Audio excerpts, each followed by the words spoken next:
Hello everyone, I am Pooja Raut. Welcome to Adda 24/7 school. इस video में हम पढ़ने वाले हैं बच्चों इन्वायरमेंट एंड सस्टेनेबल डेवलपमेंट, जो कि हमारा इंडियन इकोनॉमिक डेवलपमेंट का 9th चैप्टर है। उसका हम यहाँ पे बच्चों कंप्लीटली उस चैप्टर को देखेंगे। यस, ये जो चैप्टर है बच्चों आपका वन शॉट हमारा चैप्टर है, जिसमें हम सारे ही हमारे इस चैप्टर के कॉन्सेप्ट को देखेंगे। सो जानते हैं बच्चों इस हमारे चैप्टर में कौन कौन से टॉपिक्स इंपॉर्टेंट है जो कि हमें पढ़ने हैं। सो हमारे जो भी टॉपिक्स है देख लेते हैं बच्चों। तो फर्स्ट टॉपिक है हमारा इन्वायरमेंट की डेफिनेशन क्या है और इन्वायरमेंट के फंक्शंस क्या है, इनको समझेंगे।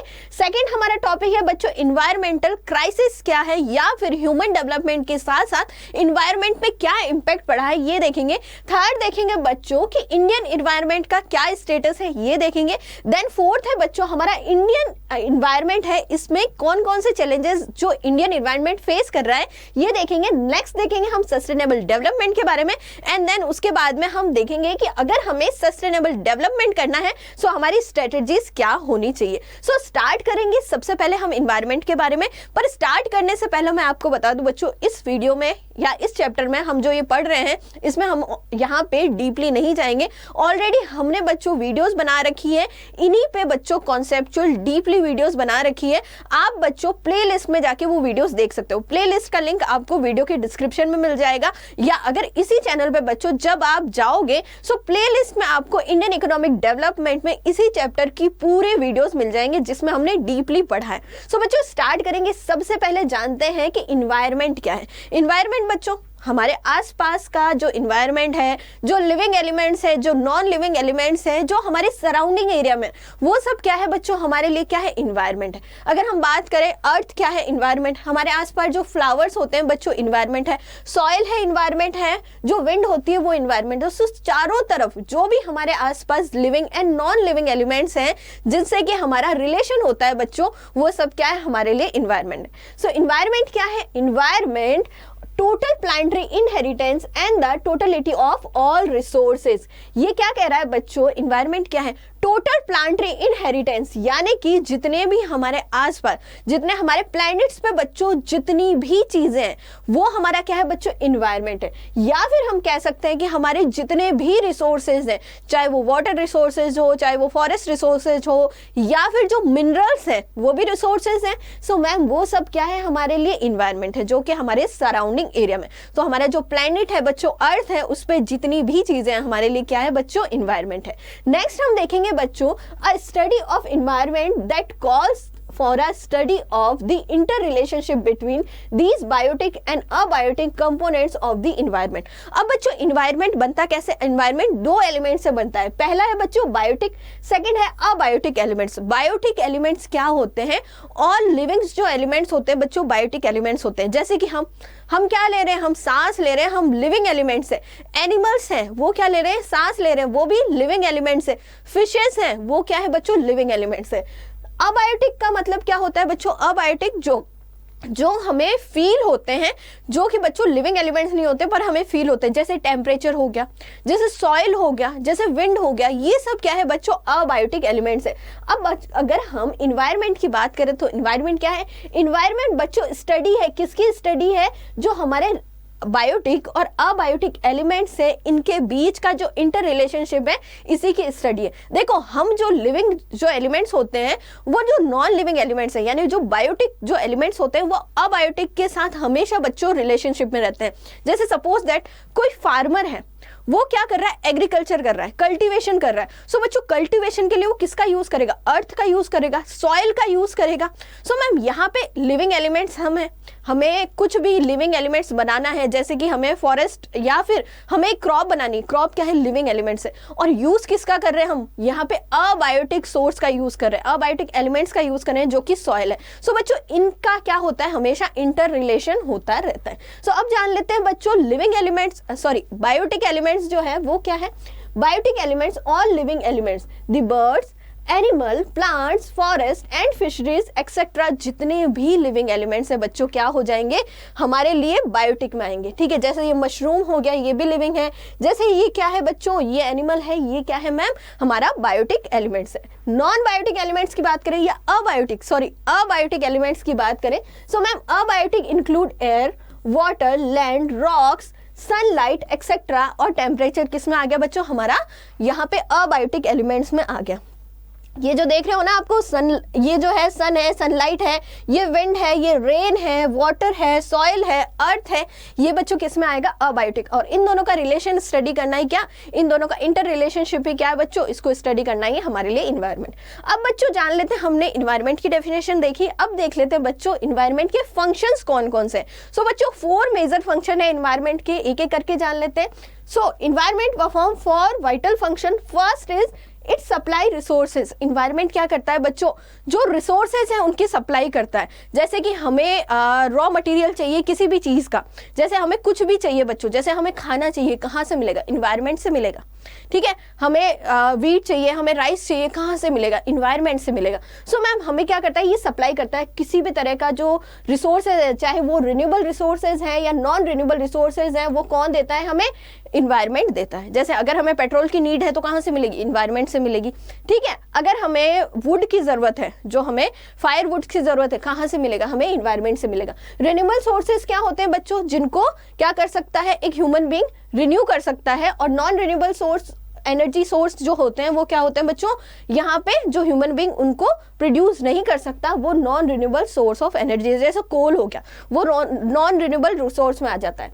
नेक्स्ट है बच्चों हमारा सेकंड फंक्शन है इट असेम्बलेट वेस्टेज। इट असेम्बलेट वेस्टेज, जो हमारा इन्वायरमेंट होता है वो क्या करता है, जो वेस्टेज होता है, जो हम वेस्टेज करते हैं इन्वायरमेंट के, उसको क्या करता है बच्चों, असेम्बलेट करता है, उसको डिकम्पोज करता है। सो मैम ये क्या करता है, असेम्बलेट करता है वेस्टेज को। थर्ड है बच्चों it sustain life by providing genetic और बायोडाइवर्सिटी।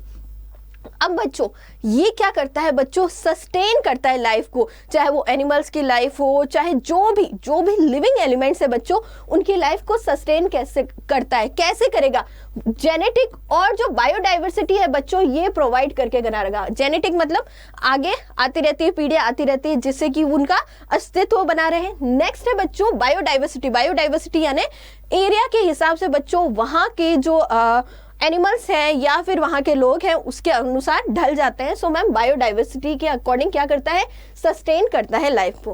थर्ड है बच्चों it also provide aesthetic services like scenery etcetera. अब बच्चों ये हमें ऐसी चीज़ें दिखाता है, इन्वायरमेंट ऐसी चीज़ें दिखाता है जिसको देख के हम बहुत खुश हो जाते हैं। वो सर्विसेज क्या है बच्चों, एस्थेटिक सर्विसेज।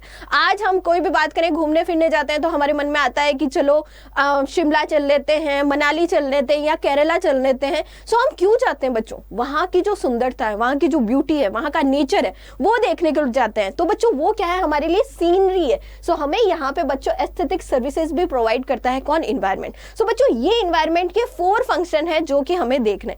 नेक्स्ट है बच्चों हम देखेंगे environment is able to perform these function without any interruption as long as demand on these function is within its carrying capacity। Environment बच्चों ये जो सारे फंक्शन है ये इजीली परफॉर्म कर सकता है जब तक कि उसकी कैपेसिटी में है। अगर बच्चों हमने यहाँ पे उसकी कैपेसिटी से ज़्यादा अगर हमने रिसोर्सेज निकाल लिए हैं या हमने वेस्टेज कर दिया है, सो बच्चों ये जो इन्वायरमेंट के फंक्शन है वो ढंग से काम नहीं कर सकते। ठीक है, इंटरप्शन, बिना किसी इंटरप्शन के वो इजीली इन सारे फंक्शंस में काम कर सकता है। अगर हम बच्चों देखें इन्वायरमेंट के स्ट्रेस पे, अब बच्चों हमारे इन्वायरमेंट ने बहुत कुछ दिया है हमें बहुत सारे रिसोर्सेज दिए हैं, हमें एक प्योर इन्वायरमेंट दिया, पर हमने क्या करा, हमने एज अ ह्यूमन अपनी ग्रीड को हमेशा इन्वायरमेंट के ऊपर रखा। हमने इन्वायरमेंट इतने सारे रिसोर्सेज निकाल लिए कि इन्वायरमेंट अब उसको जनरेट नहीं कर पा रहा है। इसके अलावा हमने इतना सारा वेस्टेज कर लिया बच्चों जिसको कि इन्वायरमेंट यहाँ पे असेम्बलेट नहीं कर पा रहा, उसको अब्जॉर्ब नहीं कर पा रहा। सो मैम यहाँ पे हमने हमारे ह्यूमन डेवलपमेंट के साथ इन्वायरमेंट पे बहुत ज़्यादा स्ट्रेस दे दिया है, जिससे इन्वायरमेंट ये जो फंक्शंस है उसको सही से नहीं कर पा रहा है। सो मैम अगर हम बात करें, हमने बच्चों देखो हमने पॉलीथीन बनाई है, हमने अपने डेवलपमेंट के लिए, अपनी टेक्नोलॉजी के लिए बहुत सारी चीज़ें करी है, जैसे कि हमने इंडस्ट्रीज बनाई, व्हीकल्स बनाए, पर मैम इंडस्ट्री और व्हीकल्स से जो पॉल्यूशन हो रहा है उससे क्या हो रहा है, हमारे इन्वायरमेंट ही क्या हो रहा है बच्चों, पॉल्यूटेड हो रहा है। और अगर हमारा इन्वायरमेंट पॉल्यूट हो रहा है सो उसका असर भी किस पे हो रहा है, हम पे ही हो रहा है। सो मैम अगर हम बात करें the rising population on the development country and the affluent consumption and production standard of the developed world have placed a huge stress on the environment. अब बच्चों जैसे जैसे पॉपुलेशन इंक्रीज हो रही है, वैसे वैसे जो डेवलपिंग कंट्रीज है जिसमें पॉपुलेशन इंक्रीज हो रही है, वैसे वैसे बच्चों कंजप्शन और प्रोडक्शन जो है वो भी क्या हो रहा है बच्चों, इंक्रीज होता जा रहा है। अब जैसे जैसे ये इंक्रीज होगा और जैसे जैसे हम डेवलप हो रहे हैं, वैसे वैसे बच्चों हमारे इन्वायरमेंट पे भी क्या हो रहा है बच्चों, एक ह्यूज स्ट्रेस आ रहा है, जिससे कि हमारा जो इन्वायरमेंट है बच्चों बहुत यहाँ पे उसकी कंडीशन है वो क्रिटिकल हो रही है। Many resources have become extinct and the wastage generated are beyond the absorptive capacity of the environment। अब बच्चों बहुत सारे जो रिसोर्सेज हैं हमने इस तरह से बच्चों अपने रिसोर्सेज हैं इस तरह से निकाले हैं इन्वायरमेंट से कि वो जो है बच्चों क्या हो गए, यहाँ पे खत्म हो चुके हैं। बहुत सारे रिसोर्सेज खत्म हो चुके हैं, आपको देखने को भी नहीं मिलेंगे बच्चों, एक्सटिंक्ट हो गए हैं। और जो वेस्टेज है बच्चों, हमने इतना ज्यादा वेस्टेज किया है कि उसको ऑब्जर्व कैपेसिटी का, जो इन्वायरमेंट का ऑब्जर्व कैपेसिटी है उसको भी बच्चों यहाँ पे उससे भी ज्यादा हमने क्या करा है, यहाँ पे वेस्टेज कर दिया और यहाँ पे इन्वायरमेंट उसको ऑब्जर्व भी नहीं कर पा रहा है। सो मैम यहाँ पे हमने जाना कि क्या स्ट्रेस हुआ है ह्यूमन डेवलपमेंट का हमारे इन्वायरमेंट में। आगे देखते हैं बच्चों, absorptive capacity means the ability of the environment to absorb degradation. अब बच्चों ऑब्जर्वेटिव कैपेसिटी क्या बताती है, इसमें ये बताती है इन्वायरमेंट क्या कर सकता है भाई, जो वेस्टेज है उसको ऑब्जर्व करके उसका डिग्रेडेट कर सकता है। पर हमने बच्चों इतना ज्यादा, हमने लिमिट से ज्यादा वेस्टेज कर दिया है, क्योंकि सिंपल सी बात है जैसे जैसे पॉपुलेशन बढ़ेगी वैसे वैसे कंजप्शन भी बढ़ेगा और जैसे जैसे कंजप्शन बढ़ेगा वैसे वैसे वेस्टेज भी क्या होगा बच्चों, ज्यादा होगा। तो बच्चों इससे हमारे क्या हो रहा है, हमारे इन्वायरमेंट पे ही स्ट्रेस आ रहा है और उस स्ट्रेस का जो नतीजा है वो भुगत भी कौन रहा है, एक ह्यूमन बीइंग ही भुगत रहा है। नेक्स्ट देखेंगे बच्चों इन्वायरमेंटल क्राइसिस के बारे में। इन्वायरमेंटल क्राइसिस कैसे हुआ, ह्यूमन डेवलपमेंट के साथ साथ हमारे इन्वायरमेंट पे कैसे क्राइसिस हुआ, ये हम देखते हैं बच्चों। So the past development has polluted and dried up river and other aquifer making water and economic goods. अब बच्चों हमने क्या करा, हमने हमारे इंडस्ट्रियल डेवलपमेंट करना शुरू कर दिया। जो हमारी 19th सेंचुरी थी उसमें हमने बहुत सारी इंडस्ट्रीज लगाई। अब बच्चों वो जो इंडस्ट्रीज लगाई हमने गुड्स और इकोनॉमिक डेवलपमेंट करने की सोची कि हाँ भाई चलो करते हैं इकोनॉमिक डेवलपमेंट। पर इकोनॉमिक डेवलपमेंट के साथ साथ हमने इन्वायरमेंट का कभी नहीं सोचा। जो हमारे पूर्वज थे बच्चों उन्होंने नहीं सोचा। उन्होंने, अगर हम बात करें सो जो यहाँ पे व्हीकल्स बनाए हैं या जो टेक्नोलॉजी यहाँ पे यूज करी है या फिर जो इंडस्ट्रियलाइजेशन किया था मैम, उससे क्या हुआ, यहाँ पे हमारा जो इन्वायरमेंट था बच्चों बहुत ज्यादा पोल्यूटेड हो गया। अब जो पोल्यूटेड हुआ वो हुआ एयर पोल्यूशन हुआ। इसके अलावा जो हमारी रिवर्स थी बच्चों, अब जो वेस्टेज था बच्चों, ज्यादातर जो इंडस्ट्रीज अगर लगी होती है, आप देखना बच्चों जो वाटर रिसोर्सेज होते हैं उनके आसपास ही लगी होती है। सो जो वेस्टेज होता था बच्चों वो कहाँ जाता था, रिवर्स में जाता था या जो वाटर रिसोर्सेज है उसमें जाता था। इससे बच्चों क्या होने लग गया, इससे रिवर्स क्या होने लगी, ड्राई होने लगी, सूखने लग गई। इसके अलावा जो वेस्टेज जो वाटर रिसोर्सेज में जाता था उनका यूज कौन करता था, वो बहुत ज्यादा पॉल्यूटेड हो गई थी वाटर। उसके अलावा मैम यहाँ पे उनका यूज ह्यूमन बीइंग्स ही करता था, एनिमल्स पीते थे और उसके अलावा जो लैंड पोल्यूशन है वो भी बहुत ज्यादा फैल रहा था। सो मैम यहाँ पे जो भी पानी में जो रहने वाली जो यहाँ पे बच्चों एक्वाफायर्स थे, यानी जो पानी में जो रहते हैं ना एनिमल्स या फिर जो प्लांट्स है, वो भी क्या हो गए मैम, बहुत ज्यादा पोल्यूटेड हो गए। किसकी वजह से, हमारे ह्यूमन डेवलपमेंट की वजह से, ठीक है, इंडस्ट्रियलाइजेशन की वजह से। The intensive and extensive extraction of both renewable और non renewable resources has exhausted. अब जो बच्चों हमने क्या करा है, हमने जो हमारे रिन्यूएबल और नॉन रिन्यूएबल रिसोर्सेज हैं उनको बहुत ज्यादा, बहुत एक्सेसिव क्या कर लिया बच्चों, हमने एक्सट्रैक्ट कर लिया, यानी हमने अर्थ से बहुत ज्यादा हमारे रिन्यूएबल और नॉन रिन्यूएबल रिसोर्सेज निकाल दिए, जितने निकालने चाहिए उससे ज्यादा निकाल दिए। अब बच्चों जब अगर हम लिमिट में निकालते हैं तो इन्वायरमेंट फिर से उनको जनरेट करने की कोशिश करता, फिर से उनको बनाने की कोशिश करता। अब हमने बहुत एक्सेस क्या करा है, एक्सेस क्वांटिटी में हमारे रिसोर्सेज निकाल रही है। सो बच्चों यहाँ पे फिर से इन्वायरमेंट उसको प्रोड्यूस नहीं कर पा रहा है और मैम इससे क्या हो गया, इससे हमारा जो है बहुत ज्यादा पॉल्यूशन भी फैलने लग गया हमारे इन्वायरमेंट में। अब देख लेते हैं बच्चों इन्वायरमेंट का क्या इम्पैक्ट पड़ा है। अब इन्वायरमेंट से, एक तो हमने इन्वायरमेंट का नहीं सोचा, हमने अपने डेवलपमेंट में क्या करा, इन्वायरमेंट को पॉल्यूटेट किया। अब उसका जो है बच्चों उसका इन्वर्स इम्पैक्ट पड़ रहा है किस पे, हम ह्यूमन बींग्स पे ही पड़ रहा है। कैसे पड़ रहा है बच्चों, इन्वायरमेंट जो अभी ऐसे इश्यूज हो रखे हैं बच्चों इन्वायरमेंट के, उससे हमारे ऊपर क्या इम्पैक्ट पड़ रहा है, decline in air and water quality. अब बच्चों इन्वायरमेंट से हम क्या कर रहे हैं, हम इतना ज्यादा पॉल्यूशन कर रहे हैं कि जो एयर है या वाटर क्वालिटी है वो क्या हो गई, डिक्लाइन हो गई। अगर हम बात करें 70% of water in India is polluted. अगर इंडिया की बात करें तो इंडिया में बच्चों 70% जो वाटर है वो क्या है, पॉल्यूटेड है। Have resulted in increase in insides of respiratory and waterborne diseases. और मैम इससे क्या हो रहा है, एयर पॉल्यूशन और वाटर पॉल्यूशन से क्या हो रहा है मैम, जो वाटरबॉर्न डिजीजेज है, जो पानी वाली जो डिजीजेज है वो बढ़ रही है, और मैम जो हमारा रेस्पिरेटरी सिस्टम है वो भी सही से काम नहीं कर पा रहा है। ठीक है, सो मैम ये सारा इम्पैक्ट पड़ रहा है एज अ ह्यूमन, यहाँ पे ह्यूमन हेल्थ पे। नेक्स्ट देखते हैं बच्चों, the expenditure of health is also rise. अब बच्चों इतनी सारी डिजीजेस हो रही हैं, सो इससे क्या हो रहा है, हमारा जो हेल्थ है इसी पे क्या हो रहा है बच्चों, इसको ठीक करने के लिए हमें बहुत ज्यादा एक्सपेंडिचर करना पड़ रहा है। तो बच्चों हेल्थ पे एक्सपेंडिचर बहुत ज्यादा राइज हो रहा है। To make matter worse, global environmental issues such as global warming, ozone depletion also contribute to increase financial commitment of the government। इसके साथ ही बच्चों हमारा डेवलपमेंट हुआ, इन्वायरमेंट क्राइसिस हुए। इन्वायरमेंट क्राइसिस से क्या होगा बच्चों, क्या हुआ है, ये बहुत ज्यादा वर्स हो गया है। इससे बच्चों इन्वायरमेंट, ग्लोबल इन्वायरमेंट जो इश्यूज हैं, जैसे कि ग्लोबल वार्मिंग हुई है। ग्लोबल वार्मिंग क्या होती है बच्चों, अचानक से टेम्परेचर हमारी अर्थ का बढ़ रहा है। ठीक है, कंटिन्यूसली आने वाले ईयर में अगर हम देखें, इस ईयर भी देखें तो हमारा टेम्परेचर ज्यादा है, नेक्स्ट ईयर भी देखें तो कंटिन्यूसली हमारा जो टेम्परेचर है बच्चों वो बढ़ रहा है। हमें इतना ज्यादा ग्लोबल वार्मिंग हो रहा है, जो वेदर फोरकास्ट है वो सही से नहीं हो रहा है। गर्मी में क्या होती है, गर्मी नहीं पड़ती है, बारिश में बारिश नहीं होती है, और सर्दी में बहुत ज्यादा सर्दी पड़ती है। सो बच्चों ग्लोबल वार्मिंग के कारण हो रहा है। और ओजोन डेप्लीशन हो रहा है, जो हमारी ओजोन लेयर है बच्चों हमारे एटमॉस्फेयर पे, वो भी क्या हो रही है, धीरे धीरे कम हो रही है। और इसके कम होने से क्या होगा, जो सन की जो अल्ट्रा वायलेट जो रेजेस है,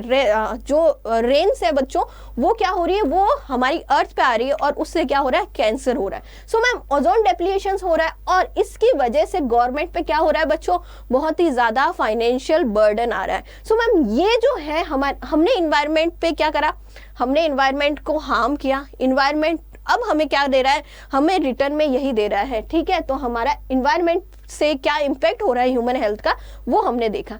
अब बच्चों देखेंगे the opportunity cost of the negative environmental impact as high. और जो हमारी अपॉर्चुनिटी कॉस्ट है बच्चों इन्वायरमेंट की, नेगेटिव इन्वायरमेंट की, वो क्या है, हाई है। क्यों हाई है, क्योंकि मैम यहाँ पे हमने हार्म किया इन्वायरमेंट को। सो इन्वायरमेंट हमें क्या कर रहा है, अब हमें हार्म कर रहा है। हमें यहाँ पे बहुत सारी डिजीजेस हो रही है, हमें पीने का पानी सही तरह से नहीं मिल रहा है, हमें प्योर एयर नहीं मिल रही है, और मैम यहाँ पे ग्लोबल वार्मिंग, ओजोन डेप्लीशन की प्रॉब्लम्स दिख रही है, और हमारा हेल्थ पे एक्सपेंडिचर है वो कंटिन्यूसली इंक्रीज हो रहा है।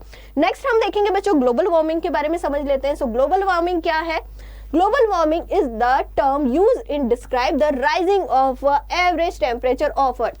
जो अर्थ का एवरेज टेम्परेचर है बच्चों वो क्या हो रहा है, राइज हो रहा है धीरे धीरे। सो ऐसा क्यों हो रहा है मैम, एयर पोल्यूशन से हो रहा है, वाटर पोल्यूशन से हो रहा है, जो ग्रीन हाउस गैसेज हैं उनको रिलीज करने से हो रहा है। सो मैम अगर हम बात करें, global warming is a gradually increase in the average temperature of the earth lower atmosphere as a result of increasing in green house gases since the industrial revolution. हमने जो इंडस्ट्रियल रिवोल्यूशन किया था बच्चों, उस टाइम बहुत ज्यादा green house gases का use हुआ है, और उन ग्रीन हाउस गैसेस से क्या हुआ, हमारा जो एटमॉस्फेयर है, जो लोअर एटमॉस्फेयर है बच्चों, उसमें क्या हुआ, अर्थ का जो लोअर एटमॉस्फेयर है वो बहुत ज्यादा हीट होने लग गया उसमें, और जो हमारा एवरेज टेम्परेचर है अर्थ का वो कंटिन्यूसली इंक्रीज हो रहा है। Okay, it is caused by man-made increase in a carbon dioxide or other greenhouse gases through the burning of fossil fuel and deforestation। अब बच्चों ये क्यों हो रहा है, आखिर ये जो ग्रीन हाउस गैसेस हैं वो क्यों इंक्रीज हो रही है। सो बच्चों जो हमारे मैन मेड जो गैसेस हैं इंक्रीज हो रही है, मैन मेड गैसेस, जैसे अगर हम बात करें कार्बन डाइऑक्साइड जो है वो इंक्रीज हो रही है कंटिन्यूसली। हम जो फॉसिल फॉइल्स जो यूज कर रहे हैं, जो अदर ग्रीन हाउस गैसेस हैं वो कैसे इंक्रीज हो रही हैं मैम, यहाँ पे जो फॉसिल फॉइल्स जो हैं वो इंक्रीज, सॉरी फॉसिल फॉइल को हम बर्न कर रहे हैं, हम बच्चों पेट्रोल का यूज करते हैं, हम डीजल का यूज करते हैं, जैसे हम व्हीकल्स में यूज करते हैं पेट्रोल और डीजल का। बच्चों अब उस पेट्रोल और डीजल का इम्पैक्ट किस पे आएगा, मतलब जो स्मोक निकलेगी वो क्या कर रही है, एयर पोल्यूशन कर रही है, और एयर पोल्यूशन से जो ग्रीन हाउस गैसेज हैं वो क्या हो रही है बच्चों, रिलीज हो रही है। नेक्स्ट हम देखेंगे बच्चों डिफॉरेस्टेशन करना। डिफॉरेस्टेशन का मतलब क्या होता है, हम फॉरेस्ट को धीरे धीरे क्या कर रहे हैं, कट कर करके क्या कर रहे हैं, छोटा कर रहे हैं, जिससे कि बच्चों एयर भी प्योरीफाई नहीं हो रही है। सो मैम इस रीजन से क्या हो रहा है, हमारी ग्रीन हाउस गैसेज है बहुत ज्यादा रिलीज हो रही है, और यहाँ पे हमारी अर्थ का जो टेम्परेचर है वो बहुत ज्यादा बढ़ रहा है। Adding carbon dioxide, methane and such other gases that have to potential to absorb heat to the atmosphere with no other changes will make our plant surface warmer। अब बच्चों जो ग्रीन हाउस गैसेस हैं उसमें अगर हम बात करें, carbon dioxide हो गई, मीथेन हो गई, और जो अदर गैसेस हैं उनसे क्या हो रहा है, वो बहुत ज्यादा रिलीज हो रही है, इतनी ज्यादा रिलीज हो रही है जितनी कैपेसिटी में हमारा एटमॉस्फेयर उनको ऑब्जर्व कर रहा है, कर सकता है, उससे ज्यादा हम क्या कर रहे हैं, इनको रिलीज कर रहे हैं। और इसकी वजह से क्या हो रहा है मैम, वो सही तरह से ऑब्जर्व नहीं कर पा रहा हमारा, मतलब एक कैपेसिटी से ज्यादा हम क्या कर रहे हैं, ग्रीन हाउस गैसेस रिलीज कर रहे हैं, अब वहां पे ऑब्जर्व नहीं कर पा रहा हमारा एटमॉस्फेयर, जिससे हमारा जो प्लैनेट का जो सरफेस है बच्चों, जो हमारी अर्थ है उसका क्या हो रहा है बच्चों, सरफेस बहुत ज्यादा वार्मर हमें देखने को मिलता है। सो मैम यहाँ हमने देखा कि ग्लोबल वार्मिंग क्या है, और बच्चों ग्लोबल वार्मिंग हमारे सामने बहुत ही बड़ी क्या है बच्चों, यहाँ पे बहुत बड़ी प्रॉब्लम है, और इसके लिए बहुत सारी, अगर हम देखें तो आप न्यूज में भी सुनते होंगे कि इसके लिए बहुत सारी कमेटियां बन रही है, पेरिस जो है कॉन्फ्रेंस हो रही है, बहुत सारे इसमें लोग कोशिश कर रहे हैं, गवर्नमेंट कोशिश कर रही है कि इसको कम किया जाए। ठीक है बच्चों, नेक्स्ट हम देखते हैं ओजोन डेप्लीशन। ओजोन डेप्लीशन का मतलब क्या है, देखो ये हमारा अर्थ है, ये हमारे अर्थ के ऊपर क्या है बच्चों, अर्थ का एटमॉस्फेयर है। ठीक है, जैसे हमारी जो ओजोन लेयर है ना, ये है, मान के चलो कि हमारी जो ओजोन लेयर है बच्चों, ये हमारे अर्थ पे बच्चों 4 क्या होते हैं, 4 लेयर्स होती है। ठीक है, अब जो एटमॉस्फेयर होता है बच्चों, इसमें देखो ये वाली जो लेयर है हमारी ओजोन लेयर है। अब बच्चों हमारी जो ओजोन लेयर है ये यहाँ से क्या होगी, यहाँ से थोड़ी सी क्या हो गई है, यहाँ से हट गई है, मतलब एक क्या हो गया, यहाँ पे होल हो गया। अब इस होल की वजह से क्या हो रहा है मैम, ये जो देखो सन से जो डायरेक्ट जो लाइट्स आती है, जो यूवी रेंज आती है बच्चों सन से, ये जो डायरेक्ट यूवी रेंज है ना, ये ह्यूमन बीइंग के लिए बहुत खराब है, क्योंकि मैम इससे क्या होता है, कैंसर होता है। सो मैम जहाँ पे देखो ओजोन डेप्लीशन हो गया, अब यहाँ पे ओजोन डेप्लीशन यानी कि यहाँ पे क्या हुआ मैम, यहाँ पे हमारा जो एटमॉस्फेयर है वो वहां पे क्या हो गया, होल हो गया। अब यहाँ से क्या आ रहा है, सन की जो यूवी रेंज है, अल्ट्रावायलेट जो रेंज है वो डायरेक्टली अर्थ पे आ रही है, और इसके डायरेक्टली अर्थ पे आने से यहाँ पे ह्यूमन बींग्स पे क्या हो रहा है, ह्यूमन हेल्थ पे क्या हो रहा है बच्चों, इनवर्स इंपैक्ट पड़ रहा है। सो अगर हम बात करें, ozone depletion refers to the phenomenon of the reduction of the amount of ozone in the stratosphere. जो हमारी स्ट्रेटोस्फीयर है बच्चों, ये जो स्ट्रेटोस्फीयर है इसकी अमाउंट, जो ओजोन लेयर है इसकी अमाउंट क्या हो रही है, कम हो रही है, और इसकी वजह से मैम क्या हो रहा है, जो यूवी रेंज है वो कहाँ आ रही है, अर्थ पे आ रही है। The problem of ozone depletion caused by high level of chlorine and bromine components of the stratosphere. अब बच्चों ये क्यों हो रहा है, हमारा ओजोन जो है रिड्यूस क्यों हो रहा है, वो इसलिए हो रहा है बच्चों, जो क्लोरीन है, क्लोरोफ्लोरोकार्बन्स हैं, या फिर जो ब्रोमीन है बच्चों, इसके जो कंपोनेंट्स है या जो गैस है क्लोरोफ्लोरोकार्बन है, ये रिलीज होती है हमारे एनवायरनमेंट में, और जब ये रिलीज होती है तो यहाँ पे किस पे इम्पैक्ट डालती है, यहाँ पे ओजोन लेयर पे इम्पैक्ट डालती है। नेक्स्ट हम देखेंगे बच्चों, the origin of these components are chlorofluorocarbon CFC। CFC use होता है बच्चों हमारे किस में, फ्रिज में यूज होता है, कूलिंग के लिए यूज होता है, एयर कंडीशन में यूज होता है। अब बच्चों जब हम एयर कंडीशन या फ्रिज का यूज करते हैं, सो वो क्या करते हैं बच्चों, यहाँ पे जो क्लोरोफ्लोरोकार्बन्स है गैस रिलीज करते हैं, और इस गैस से क्या होता है, हमारा ओजोन रिडक्शन होता है या ओजोन डेप्लीशन होता है। Used as a cooling substance of air conditioner और रेफ्रिजरेटर, और as aerosol propellants and bromofluorocarbons halons used in a fire extinguishers. अब बच्चों गैसेस किस में यूज होती है, जो हमारी CFC यानी क्लोरोफ्लोरोकार्बन्स है बच्चों, वो किस में यूज होती है, वो होती है बच्चों रेफ्रिजरेटर में, एयर कंडीशनर में, और जो एरोसोल्स जो है, एरोसोल्स यानी एरोसोल्स जो होते हैं बच्चों, वो क्या होते हैं, जैसे आप बच्चों डीओ यूज करते होगे, डीओ में जो गैस भरी जाती है बच्चों उसी को हम एरोसोल्स कहते हैं, ठीक है। अब बच्चों उसको यूज करने में भी मतलब वो गैस भरने में भी क्या होता है, क्लोरोफ्लोरोकार्बन यूज होती है। इसके अलावा बच्चों जो फायर एक्सटेंशन होते हैं, जो फायर को बुझाने के काम आते होंगे, आपने देखा होगा रेड कलर का होता है, उसमें बच्चों क्या यूज होता है, ब्रोमोफ्लोरिस कार्बन का यूज होता है, जिसको हम हेलियंस कहते हैं। और मैम इसकी वजह से भी क्या होता है, जब ये रिलीज होती है तो किस पे इंपैक्ट डालती है, हमारे इन्वायरमेंट पे इंपैक्ट डालती है, हमारी जो ओजोन लेयर है उस पे इंपैक्ट डालती है। सो मैम यहाँ हमने देखा कि मैम ओजोन डिप्लीशन क्या है और इससे किस तरह से हमारे जो यूवी रेंज है, यूवी रेंज याद रखना बच्चों, यूवी रेंज है उससे क्या हो रहा है, हमारे इन्वायरमेंट, हमारे ह्यूमन बींग्स पे इनवर्स इंपैक्ट पड़ रहा है। अब बच्चों देख लेते हैं कि जो इन्वायरमेंट है, इंडियन इन्वायरमेंट का क्या स्टेटस है या फिर इन्वायरमेंट की क्या कंडीशन है हम इंडिया में। सो हमें पता है बच्चों, हमारा जो इन्वायरमेंट है, इंडियन इन्वायरमेंट है, उसमें बहुत सारी वर्सिलिटीज़ है। यहाँ आपको बहुत सारे रेंज दिख जाएंगी, आपको बहुत सारी रिवर्स दिख जाएंगी, आपको जो है एग्रीकल्चर लैंड दिख जाएगी, आपको फॉरेस्ट दिख जाएंगे, बहुत सारे मिनरल्स इंडिया में हैं। सो हमारा जो इंडिया है बच्चों, ये क्या है, ये हम रिसोर्सेज की बात करें, जो नेचुरल रिसोर्सेज हैं, इसमें बच्चों बहुत ज़्यादा इंडिया में है। So India has the amendment natural resources in term of rich quality of soil. India में बच्चों आपको रिच क्वालिटी ऑफ सॉइल्स दिख जाएंगी। 100 ऑफ रिवर्स है, अगर हम हर इलाके में जाएं बच्चों, कहीं पे भी जाएं, सो हमें रिवर्स मिल जाएंगे। 100 ऑफ रिवर्स है बच्चों, इसकी ट्रिब्यूटरीज हैं, रिवर्स जो मेन रिवर्स है बच्चों उनकी ट्रिब्यूटरीज हैं। लार्ज ग्रीन फॉरेस्ट, बहुत बड़ी जो है बच्चों एरिया में हमारे ग्रीन फॉरेस्ट है।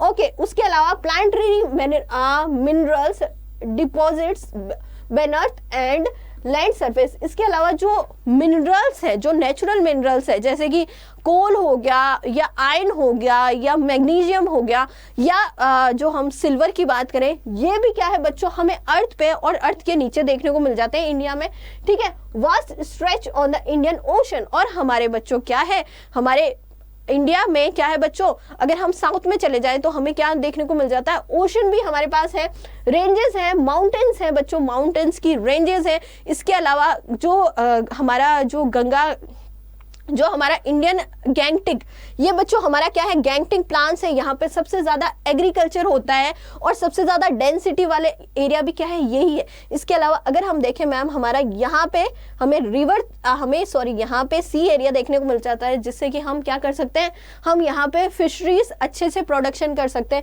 इसके अलावा मैम हमें हर एरिया में कुछ ना कुछ मिनरल्स देखने को मिल जाते हैं। इतनी सब कुछ चीज़ें होने के बाद भी हमारे इंडियन इन्वायरमेंट पे हमने ह्यूमन डेवलपमेंट करते टाइम बहुत ही ज़्यादा इन्वर्स इम्पैक्ट डाला है, हमने बहुत ज़्यादा हार्म पहुंचाया है हमारे इंडियन इन्वायरमेंट को, ठीक है बच्चों। अगर हम बात करें, the threat of Indian environment pause a dichotomy, threats of poverty induce environmental degradation, at the same time threat of pollution from effluent and the rapidly growing industrial sector। अब बच्चों अगर हमने जो हमारा जो डेवलपमेंट हुआ है, ह्यूमन डेवलपमेंट हुआ है, हमारा इंडस्ट्रियल डेवलपमेंट हुआ है, इससे हमने क्या करा है, हमारा जो इंडियन इन्वायरमेंट है बच्चों उस पर बहुत ज़्यादा थ्रेट हुआ है। अब बच्चों थ्रेट क्या क्या है, हमने हार्म किया इंडियन इन्वायरमेंट को। अब बच्चों इन्वायरमेंट से हमें क्या थ्रेट है, अगर हम देखें, सो बच्चों यहाँ पे 2 टाइप का इंडियन इन्वायरमेंट थ्रेट हमें देखने को मिलता है। पहला है बच्चों threat of poverty. Threat of poverty क्यों हो रहा है, थ्रेट ऑफ पॉवर्टी हो रहा है बच्चों जो हमारा इन्वायरमेंटल डिग्रेडेशन हुआ है। इन्वायरमेंटल डिग्रेडेशन यानी हमारा जो इन्वायरमेंट अच्छा सा था, हमने उसको क्या कर दिया, उसकी क्वालिटी खराब कर दी, इन्वायरमेंटल डिग्रेडेशन हुआ है। और एट अ सेम टाइम हम क्या कर रहे हैं, यहाँ पे बच्चों थ्रेट ऑफ पॉल्यूशन भी हो रहा है। थ्रेट ऑफ पॉल्यूशन क्यों हो रहा है, क्योंकि भाई हम बहुत ज़्यादा रैपिडली बहुत ज़्यादा ग्रो कर रहे हैं हमारे इंडस्ट्रियल सेक्टर को, हमारे व्हीकल्स भी बहुत ज़्यादा है, हमारी पॉपुलेशन कंटिन्यूली इंक्रीज हो रही है, जिससे क्या हो रहा है बच्चों, एयर पॉल्यूशन हो रहा है। सो बच्चों 2 टाइप का थ्रेट है, फर्स्ट है पॉवर्टी थ्रेट एंड सेकंड है बच्चों एयर पोल्यूशन। अब बच्चों ये देखो आप, ठीक है, air pollution, water contamination, soil erosion, deforestation and wildlife extinction and some of the most pressing environmental concerning of India। अब बच्चों इंडिया के लिए सबसे ज़्यादा कंसर्निंग क्या है, हमारा यहाँ पे बच्चों एयर जो है वो बहुत ज़्यादा पॉल्यूटेड है, हमारा वाटर है बच्चों वो भी बहुत ज़्यादा पॉल्यूटेड हो गया है, हमारी जो रिच सॉइल थी हमने क्या कर दिया, उसको बर्बाद कर दिया, बेकार कर दिया, बहुत ज़्यादा केमिकल कर दिया है, डिफॉरेस्टेशन हो गया। डिफॉरेस्टेशन यानी जो फॉरेस्ट थे हमने उनको क्या कर दिया, कम कर दिया है। नेक्स्ट है बच्चों जो वाइल्ड लाइफ थी, हमारी जो बायोडाइवर्सिटी थी, वाइल्ड लाइफ थी, इसको भी धीरे धीरे हमने खत्म कर दिया है। नेक्स्ट है बच्चों ये सारा जो प्रेशर है वो हमारे इंडियन एनवायरनमेंट में हमें देखने को मिलता है। ठीक है बच्चों, आगे हम देखेंगे बच्चों लैंड डिग्रेडेशन के बारे में। अब इंडिया के लिए अगर हम बात करें तो इंडिया का चैलेंजेस है बच्चों लैंड डिग्रेडेशन। क्या चैलेंजेस है अगर हम बात करें, लैंड डिग्रेडेशन का मतलब क्या है? लैंड डिग्रेडेशन का मतलब है बच्चों जो लैंड की जो फर्टिलाइजर्स, जो यहाँ पे हम कहें कि फर्टिलाइजर जो करने की जो क्षमता है बच्चों, उसमें क्या हो रहा है, वो डिग्रेडेड हो रही है। हमारा लैंड क्या हो रहा है बच्चों, ड्राई होता जा रहा है धीरे धीरे। सो मैम यहाँ पे अगर हम बात करें, land in India suffers from varying degrees and types of degradation stemming mainly from unstable use of inappropriate management practices. अब बच्चों हमारा लैंड डिग्रेडेड हो रहा है, क्यों हो रहा है? क्योंकि बच्चों हमने जो प्रैक्टिसेस की है, हमारी जो लैंड को लेके जो प्रैक्टिसेस थी वो क्या थी, इनएप्रोप्रिएट थी। हमने सही तरह से मैनेजमेंट नहीं किया है लैंड का। उसके अलावा बच्चों हमने कुछ भी, हम किसी भी तरह से यूज कर रहे हैं लैंड का, कुछ पता नहीं है कि किस तरह से यूज करना है, बस हम यूज करते जा रहे हैं और जिसकी वजह से क्या हो रहा है, लैंड डिग्रेडेशन हो रहा है। Factor responsible for land degradation are, क्या क्या फैक्टर्स है बच्चों जिससे कि लैंड डिग्रेडेशन हो रहा है इंडिया में? फर्स्ट है बच्चों loss of vegetation occurring due to deforestation. अब बच्चों हमने क्या करा, हमारे पास जो बहुत सारी वेजिटेशंस थी हमने उनको लॉस्ट किया। क्यों किया? क्योंकि मैम हम क्या कर रहे हैं, डिफॉरेस्टेशन कर रहे हैं। हम ह्यूमन बीइंग, जैसे जैसे पॉपुलेशन इंक्रीज हो रही है वैसे वैसे हमारी डिमांड इंक्रीज हो रही है। अब डिमांड इंक्रीज हो रही है तो हम क्या करेंगे, हमें लैंड की जरूरत होगी। लैंड हम कहाँ से लेंगे? सो हमने क्या करा, फॉरेस्ट को कट करना शुरू किया, यानी हमने डिफॉरेस्टिंग करना शुरू किया। अब बच्चों फॉरेस्ट कट होंगे, जब फॉरेस्ट कट होंगे सो हमें बहुत सारे जो हमारी अगर हम कहें वेजिटेशंस है उसकी कमी होगी।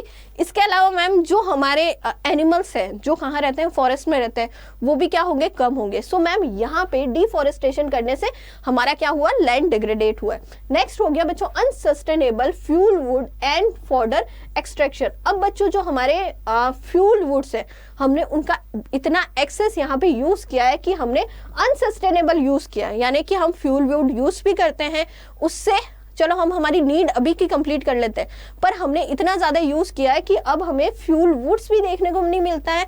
प्लस इन फ्यूल वुड्स को जब हम जलाते हैं तो मैम इससे जो स्मोक रिलीज होती है वो क्या करती है मैम, एयर पोल्यूशन ही करती है। ठीक है बच्चों, नेक्स्ट हम देखेंगे shifting cultivation.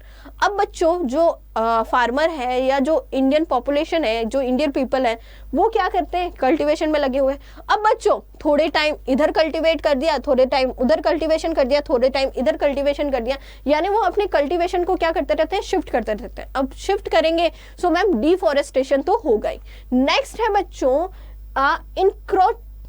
Encroachment into forest land. अब बच्चों हमने क्या करा, फॉरेस्ट लैंड पे क्या करा, यहाँ पे इंक्रोचमेंट किया, यानी उनको क्या करा, हत्या लिया है। नेक्स्ट है बच्चों हमारा लैंड डिग्रेडेशन। चैलेंजेस क्या है इंडियन एनवायरनमेंट की अगर हम बात करें, लैंड डिग्रेडेशन हो गया, बायोडाइवर्सिटी लॉस हो गया। अब बच्चों लैंड डिग्रेडेशन हो गया, हमने डिफॉरेस्टेशन किया है, डिफॉरेस्टेशन से क्या हुआ, बायोडाइवर्सिटी लॉस्ट होगी। अब बच्चों एनिमल्स कहाँ रहेंगे, फॉरेस्ट में रहेंगे मैम। अब जब फॉरेस्ट ही नहीं बचे तो एनिमल्स कहाँ से आएंगे बच्चों, नहीं आएंगे। सो मैम बायोडाइवर्सिटी लॉस हुआ है। Air pollution with special reference of vehicular pollution in urban city.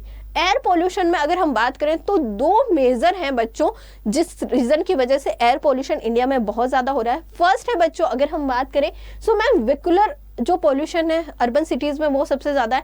दूसरा है बच्चों जो हमारा इंडस्ट्रियल रिफॉर्म्स हुए हैं, इसकी वजह से भी क्या हो रहा है मैम, हमारा एयर पोल्यूशन बहुत ज्यादा बढ़ रहा है। मैनेजमेंट ऑफ फ्रेश वाटर, हमारा जो बच्चों फ्रेश वाटर को लेके जो मैनेजमेंट है वो सही तरीके से नहीं है। हमारा जो पानी जाना चाहिए रिवर्स में, लेक्स में, और जो हमें सही से मैनेज करके रखना चाहिए फ्रेश वाटर को, वो हम सही तरीके से नहीं कर रहे हैं। सॉइल वेस्ट मैनेजमेंट, अब बच्चों जो हमारा वेस्टेज होता है, जो सॉइल वेस्टेज होता है, जो इजीली हमारा इन्वायरमेंट डिग्रेडेट नहीं कर पाता, जिसको उसका मैनेजमेंट भी हम सही तरीके से नहीं कर पाते। नेक्स्ट हम देखेंगे बच्चों लैंड डिग्रेडेशन में, तो आगे हम देखेंगे, सॉरी ये हमारे चैलेंजेस है बच्चों, चैलेंजेस है ध्यान रखना, ठीक है। फॉरेस्ट फायर एंड ओवरगेजिंग, हमने बच्चों फॉरेस्ट फायर करी है, हमने फॉरेस्ट डिफॉरेस्टेट करने के लिए फॉरेस्ट फायर करी है। और मैम ओवरगेजिंग का मतलब क्या है? ओवरगेजिंग का मतलब है कि जो जिनके पास बच्चों भेड़ बकरियां होती है, वो चराने के लिए कहाँ ले जाते हैं? फॉरेस्ट में ले जाते हैं। अब बच्चों वो इतना ज़्यादा चढ़ लेती है कि वहाँ की जो लैंड है वो क्या हो रही है? डिग्रेडेट हो रही है। नेक्स्ट है बच्चों non adoption of adequate soil conservation measure. अब बच्चों जो हमारा सॉइल कंजर्वेशन जो मेजर है, हमने सही ढंग से अडॉप्ट नहीं किया है, उसका जो एडुकेट जो है वो सही तरह से नहीं किया, और इसकी वजह से क्या हो रहा है? हमारा लैंड डिग्रेडेशन हो रहा है, या फिर हमारे सामने चैलेंजेस है। इनप्रॉपर क्रॉप रोटेशन, हमारा जो क्रॉप का जो रोटेशन है बच्चों वो भी क्या है? इनप्रॉपर तरीके से। नेक्स्ट है बच्चों indiscriminated use of agrochemicals such as fertiliser and pesticide. अब बच्चों जो हमारे एग्रोकेमिकल्स हैं, हम एग्रीकल्चर में बच्चों क्या कर रहे हैं? एग्रीकल्चर में प्रोडक्शन इंक्रीज करने के लिए, प्रोडक्टिविटी इंक्रीज करने के लिए, फर्टिलाइजर्स इंक्रीज करने के लिए बहुत सारे यहाँ पे क्या ले रहे हैं? ऐसे फर्टिलाइजर्स ले रहे हैं बच्चों जिससे क्या हो? बहुत ज़्यादा केमिकल्स भरा हुआ है, उससे हमें थोड़े टाइम के लिए तो प्रोडक्टिविटी मिल जाती है, पर लॉन्ग टर्म के लिए ये हमारी क्या कर रही है? लैंड को डिग्रेडेट ही कर रही है। ये हमारी लैंड को क्या कर रही है बच्चों? यहाँ पे बंजर बना रही है। नेक्स्ट है बच्चों improper planning and management of irrigation system. और जो हमारा इरिगेशन सिस्टम है बच्चों, उसकी प्लानिंग सही से नहीं है, उसका मैनेजमेंट भी सही से नहीं है, और इसकी वजह से क्या हो रहा है? हमारा लैंड डिग्रेडेशन हो रहा है। एक सेकेंड, ओके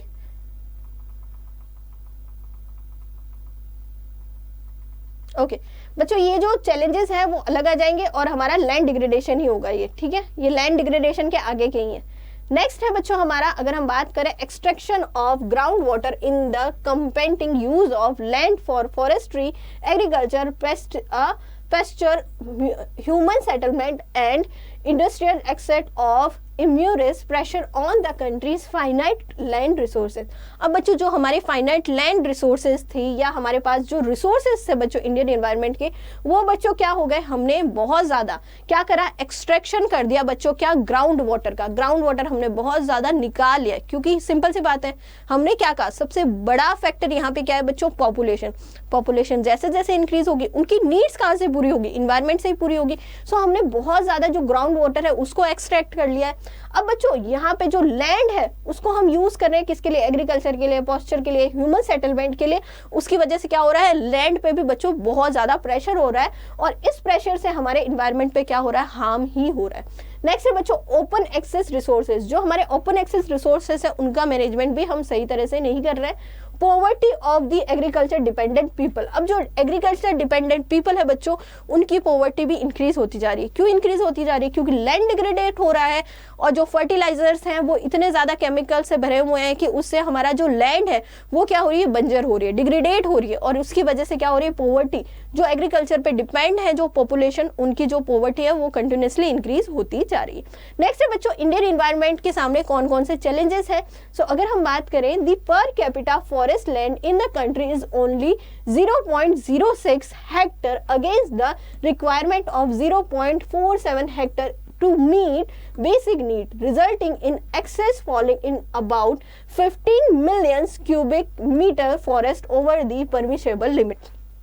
अब बच्चों इंडिया की जो पॉपुलेशन है, वर्ल्ड की सबसे सेकंड पॉपुलेशन है, ठीक है, सबसे ज़्यादा पॉपुलेशन वाला जो है हमारा एरिया है, हमारी इंडिया की पॉपुलेशन चाइना के बाद सेकंड नंबर पे आती है, ठीक है बच्चों। उसके अलावा हमारे जो लाइव स्टॉक है बच्चों, हमारे पास अच्छे खासे लाइव स्टॉक है। सिंपल सी बात है, जो हमारे फार्मर्स है बच्चों, उनके पास, सबके पास हमें देखने को मिल जाते हैं लाइव स्टॉक है। हमारी लाइव स्टॉक की पॉपुलेशन भी ज़्यादा है, हमारी इंडिया की पॉपुलेशन भी ज़्यादा है। अब बच्चों इंडिया और हमारे लाइव स्टॉक की पॉपुलेशन इससे इतनी ज़्यादा है कि जो डेंसिटी है बच्चों हमारी बहुत ज़्यादा है, ठीक है मैम।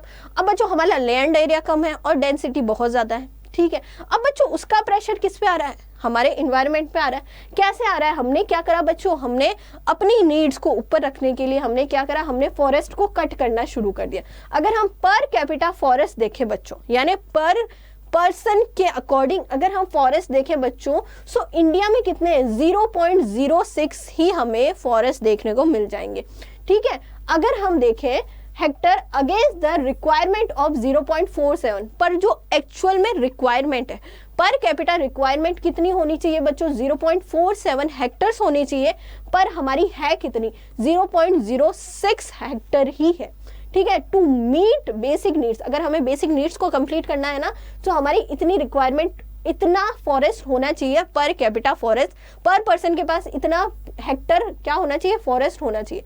अब बच्चों हमने क्या करा, हमने बहुत ज्यादा कट किया है हमारा फॉरेस्ट। अगर हम बात करें resulting of excess felling in about 15 million cubic metre forest, हमने बच्चों हमारी जो परमिसेबल लिमिट थी उसमें से हमने क्या करा, 15 मिलियन क्यूबिक मीटर फॉरेस्ट को हमने कट किया, और इससे हमारा जो फॉरेस्ट था बच्चों वो क्या हो गया, एक्सेस फॉलिंग हो गया, और उसका रिजल्ट हमें देखने को मिल ही रहा है ह्यूमन हेल्थ पे।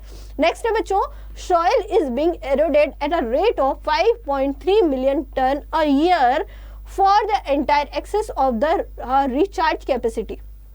अब बच्चों हमने सॉइल्स को इतना ज्यादा पॉल्यूटेट कर दिया, और एवरी ईयर बच्चों ये किस रेट से पॉल्यूटेट हो रही है, 5.3 बिलियन टन से एवरी ईयर क्या हो रही है बच्चों, या तो हम हमारे यूज में ले रहे हैं या फिर ये पॉल्यूटेड हो रही है, ठीक है। और ये जो इसकी रिचार्ज कैपेसिटी है, यानी उस वेस्टेज सॉइल को फिर से फ्रेश सॉइल में चेंज करने की जो रिचार्ज कैपेसिटी है वो भी क्या हो गई बच्चों, यहाँ पे खत्म हो गई है, ठीक है।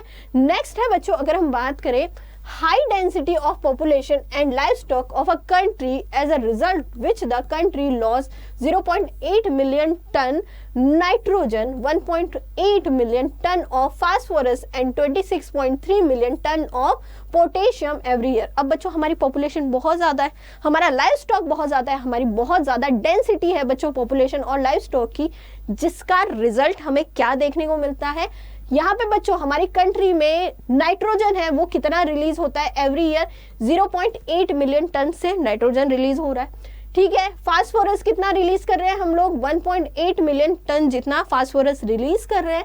देन मैम पोटेशियम यहाँ पे कितना टन रिलीज हो रहा है, 26.3 मिलियन टन हम पोटेशियम एवरी ईयर रिलीज कर रहे हैं, जिससे हमारा इन्वायरमेंट पे बच्चों क्या हो रहा है, इम्पैक्ट हो रहा है। नेक्स्ट हम देखेंगे बच्चों आगे, according to the government of India, the quantity of nutrient loss due to erosion each year range from 5.8 to 8.4 million ton। अब बच्चों गवर्नमेंट ऑफ इंडिया के अकॉर्डिंग क्या है, हमारा जो अगर हम न्यूट्रेंट की बात करें, ठीक है, न्यूट्रेंट्स जो है वो लॉस्ट हो रहा है बच्चों, क्वांटिटी ऑफ न्यूट्रेंट लॉस्ट हो रहा है, किसकी वजह से, यहाँ पे बच्चों हमारा जो इन्वायरमेंट को हार्म हो रहा है उसकी वजह से क्या हो रहा है, एवरी ईयर 5.8 से 8.5 मिलियन टन्स का क्या हो रहा है, न्यूट्रेंट हम लॉस कर रहे हैं, ठीक है, यहाँ पे जो पोल्यूशन हो रहा है, जो एरोसन हो रहा है उसकी वजह से।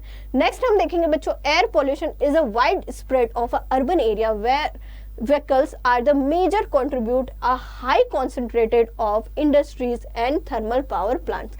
अब बच्चों यहाँ इंडिया की अगर हम बात करें, सो एयर पोल्यूशन है वो बहुत ज़्यादा है। क्यों ज़्यादा है, अगर हम अर्बन एरिया की बात करें, सो मैम अर्बन एरिया में क्या है, व्हीकल्स सबसे ज़्यादा है, और व्हीकल्स क्या रिलीज करते हैं मैम, स्मोक रिलीज करते हैं, कार्बन डाइऑक्साइड रिलीज करते हैं, जिसकी वजह से क्या होता है, हमारा इन्वायरमेंट बहुत ज़्यादा पॉल्यूटेड हो रहा है, ठीक है। उसके अलावा अगर हम बात करें, जो हमारी जो इंडस्ट्रीज है बच्चों वो बहुत ज़्यादा क्या है, कॉन्सेंट्रेट है, ठीक है, जो क्या कर रही है, हमारे पोल्यूशन में ही कॉन्ट्रीब्यूट कर रही है। नेक्स्ट है बच्चों जो थर्मल पावर प्लांट है, थर्मल पावर प्लांट बच्चों कोल का यूज करके इलेक्ट्रिसिटी जनरेट होती है, उसको हम थर्मल पावर प्लांट कहते हैं। और थर्मल पावर प्लांट से क्या होता है बच्चों, यहाँ पे भी स्मोक रिलीज होती है, कार्बन डाइऑक्साइड या ग्रीन हाउस गैसेस रिलीज होती है, जिससे क्या हो रहा है बच्चों, हमारा जो है ग्लोबल वार्मिंग बढ़ रही है।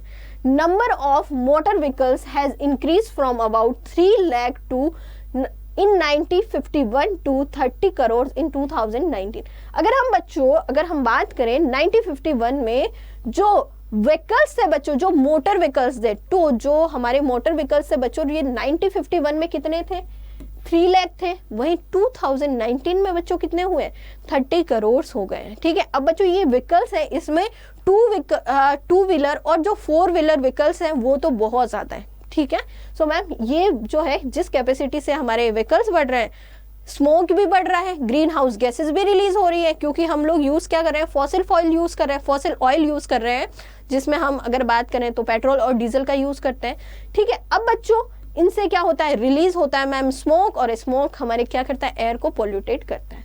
नेक्स्ट हम देखेंगे बच्चों, India include in a 10 most industrialised nation of the world, but this status has brought with its unwanted and unanticipated consequences such as unplanned urbanization, pollution and risk of accident। अब बच्चों हमारा जो industrialisation है, India का industrialisation है, वो अगर हम देखें तो वर्ल्ड के 10 मोस्ट इंडस्ट्रियलाइजेशन नेशन में इंक्लूड होता है। ठीक है, टॉप 10 में आता है। अब मैं इससे अगर हम बात करें, पर हमारा जो ये स्टेटस है ना 10 मोस्ट इंडस्ट्रियलाइजेशन कंट्री का, इसमें बच्चों अगर हम देखें तो हमारा जो अर्बनाइजेशन है वो सही तरह से प्लान नहीं है। उसके अलावा हमारी जो कंट्री है बच्चों बहुत ज़्यादा पोल्यूटेड है, और हमारे इंडिया में जो एक्सीडेंट के रिस्क है मैम वो भी बहुत ज़्यादा क्या है, बहुत ज़्यादा यहाँ पे पोल्यूटेड। अनवांटेड कॉन्सिक्वेंसेस हमें देखने को मिलता है, हमारी प्लानिंग सही से नहीं है, मैनेजमेंट सही से नहीं है, और इसका इन्वर्स इम्पैक्ट, इसका इम्पैक्ट किसको पड़ रहा है, हमारा इन्वायरमेंट पर हार्मफुल इम्पैक्ट पड़ रहा है। अच्छा बच्चों, आपने भी देखा होगा, सुना होगा, जब दिवाली आती है या दिवाली खत्म होने के 2-3 दिन बाद दिल्ली में आपने देखा होगा बहुत ज़्यादा पॉल्यूशन हो गया। सो पॉल्यूशन क्यों हो रहा है, वो हम स्मोक कौन रिलीज कर रहा है, हम ही रिलीज कर रहे हैं, और उसकी वजह से क्या हो रहा है बच्चों, पॉल्यूशन। यमुना पे आपने देखा होगा, यमुना में बहुत ज़्यादा आपको पॉल्यूशन देखने को मिलेगा, यमुना का वाटर जो है बच्चों बहुत ज़्यादा पॉल्यूटेड है। क्यों हो रहा है, क्योंकि हमारा ही वेस्टेज कहाँ जा रहा है बच्चों, उसमें जा रहा है, और उसकी वजह से वाटर रिसोर्सेज हैं, हमारे एयर रिसोर्सेज हैं, वो क्या हो रहे हैं, खराब हो रहे हैं। नेक्स्ट है बच्चों, अब बच्चों पॉल्यूशन कंट्रोल करने के लिए गवर्नमेंट ने क्या करा है, सेंट्रल पॉल्यूशन कंट्रोल बोर्ड बनाया है, यानी CPCB बनाया है। और बच्चों ये क्या करता है, आइडेंटिफाई करता है 17 कैटेगरी ऑफ इंडस्ट्री, 70 जो इंडस्ट्रीज है उनको कैटेगराइज करता है, जो लार्ज मीडियम स्केल पे और जो सिग्निफिकेंटली पॉल्यूशन करती है उनको आइडेंटिफाई करती है, उनको गाइडलाइंस देती है कि आप ये यूज करो तो पॉल्यूशन कमी आएगी। ठीक है, the various measure adopted by the ministry of environment and the central state and pollution control board. अब बच्चों ये कौन कर रहा है, बहुत सारे मेजर्स हैं वो अडॉप्ट करे हैं, किसने, ministry of environment, central and state pollution control board ने। और बच्चों ये क्या करते हैं, जो ये यहाँ पे स्टेट लेवल पे और सेंटर लेवल पे क्या करते हैं, काम करते हैं कि जो इंडस्ट्रीज हैं उनको गाइडलाइन करें कि आप इस तरह की टेक्निक यूज़ करो जिससे कि पॉल्यूशन कम हो, या फिर जो एयर है वो क्या हो, फिल्टर होके आए। ठीक है बच्चों, सो इस तरह का मेजर करती है। नेक्स्ट बच्चों हम समझेंगे सस्टेनेबल डेवलपमेंट के बारे में। सस्टेनेबल डेवलपमेंट क्या है, सस्टेनेबल डेवलपमेंट, अब जो हमने ह्यूमन डेवलपमेंट किया है बच्चों, ह्यूमन डेवलपमेंट से हमने क्या करा, हमने अपने जो इन्वायरमेंट है बच्चों उसको बहुत ज़्यादा हार्म पहुँचाया है, और उसका रिजल्ट भी हमें ही मिल रहा है। सो बच्चों हमें सस्टेनेबल डेवलपमेंट करने की क्या जरूरत है। सस्टेनेबल डेवलपमेंट क्या होता है बच्चों, ऐसा डेवलपमेंट, अभी हम डेवलपमेंट कर रहे हैं, सो ऐसा डेवलपमेंट जो कि इको फ्रेंडली हो, हमारे इन्वायरमेंट को हार्म ना करे, और जो हम रिसोर्सेज यूज कर रहे हैं इस तरह से यूज करें कि हमारी आने वाली जो जनरेशन है वो भी बच्चों बिना कॉम्प्रोमाइज करे अपना डेवलपमेंट कर सके। सो मैम अगर हम बात करें development that ignores it's respiration on the environment will destroy in the environment that sustain life form। अब बच्चों हमारा जो डेवलपमेंट है, अगर हम बात करें, हमें ऐसा डेवलपमेंट किया है जिससे कि हमने इन्वायरमेंट को क्या करा है बच्चों, इग्नोर करा है, और उससे डिस्ट्रॉय कौन हो रहा है, हम ह्यूमन जो लाइफ है बच्चों, जो सस्टेन ह्यूमन लाइफ है वही डिस्ट्रॉय हो रही। और बच्चों ये हमें अब नहीं करना है, इसीलिए बच्चों जो सस्टेनेबल डेवलपमेंट है ये यहाँ पे बच्चों क्या हुआ है, ये अब रिसेंटली हमें देखने को मिल रहा है, बहुत सारी जो गवर्नमेंट्स है सस्टेनेबल डेवलपमेंट करने की कोशिश कर रही है। सो बच्चों अगर हम सस्टेनेबल डेवलपमेंट की बात करें, development that will allow all future generation to have a potential average quality of life that is at least as high as that which is being enjoyed by the current generation। अगर हम बात करें sustainable development क्या है ma'am, ऐसा development है जिससे कि हमारी जो आने वाली फ्यूचर जनरेशन है बच्चों, जिनको क्वालिटी ऑफ लाइफ मिल सके, जो हमें क्वालिटी ऑफ लाइफ मिली है इससे बेटर हम उनको क्वालिटी ऑफ लाइफ दे सके, ठीक है। और बच्चों जो रिसोर्सेज हम यूज कर रहे हैं हमारे डेवलपमेंट में, जो हम इंजॉय कर रहे हैं, करंट जो जनरेशन है जो रिसोर्सेज यूज करके डेवलपमेंट करके इंजॉय कर रही है, वैसे ही बच्चों हमें इस तरह से यूज करना है अपने रिसोर्सेज का कि हमारी जो आने वाली जनरेशन है वो भी उन रिसोर्सेज का यूज कर सके, वो भी अपनी लाइफ को एंजॉय कर सके। यही क्या है बच्चों, सस्टेनेबल डेवलपमेंट है। हमें एक इको फ्रेंडली एनवायरनमेंट देना है बच्चों, किसको, हमारी आने वाली जनरेशन को। नेक्स्ट है बच्चों सस्टेनेबल डेवलपमेंट में concept of sustainable development was emphasised by the United nation conference on environment and development. अब बच्चों जो हमारा कॉन्सेप्ट है सस्टेनेबल डेवलपमेंट का, ये कब एम्फेसाइज हुआ था, ये कब आया था, तो बच्चों ये UNCED यानी United nation conference of environment and development में इस कॉन्सेप्ट को लाया था। और बच्चों इसके अकॉर्डिंग सस्टेनेबल डेवलपमेंट क्या है, development that meet the need of the present generation without compromising the ability of the future generation to meet their own needs. यानी कि बच्चों जो डेवलपमेंट है ऐसा डेवलपमेंट करना है जिससे कि जो प्रेजेंट जनरेशन है वो बिना कोई कॉम्प्रोमाइज किए डेवलपमेंट करे, इको फ्रेंडली डेवलपमेंट किए करे, और जो आगे आने वाली जो जनरेशन है बच्चों बिना कोई कॉम्प्रोमाइज किए वो भी अपनी नीड्स को क्या कर सके, पूरा कर सके। वही क्या है बच्चों, सस्टेनेबल डेवलपमेंट है। नेक्स्ट देखेंगे बच्चों, यहाँ पे एक चीज, एक वर्ड सामने आया है, that is over common future. Over common future क्या है ma'am, sustainable development as meeting the basic need of all and extended to all the opportunity to satisfy their aspiration of a better life. Sustainable development का मतलब क्या है, जो आने वाली generation है वो अपनी बेसिक नीड्स बच्चों पूरी कर सके, अपनी जो यहाँ पे अपॉर्चुनिटीज है बच्चों यहाँ पे उनकी पूरी हो सके और उनको बेटर लाइफ मिल सके। यही क्या है बच्चों, सस्टेनेबल डेवलपमेंट है। नेक्स्ट देखेंगे बच्चों, अगर हम meeting the need of all required redistribution resources and the hands of moral issue.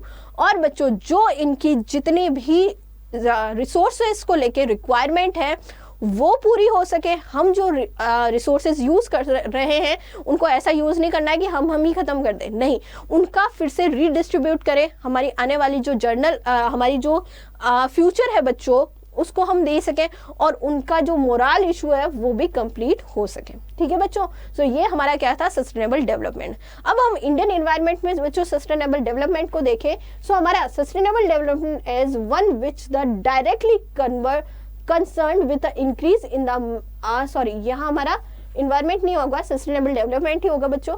standard of living of a poor at a grassroots level, this can be quantitatively measured in a term of increased income, real income, education services, health care, sanitation, water supply, etc. Edward barber.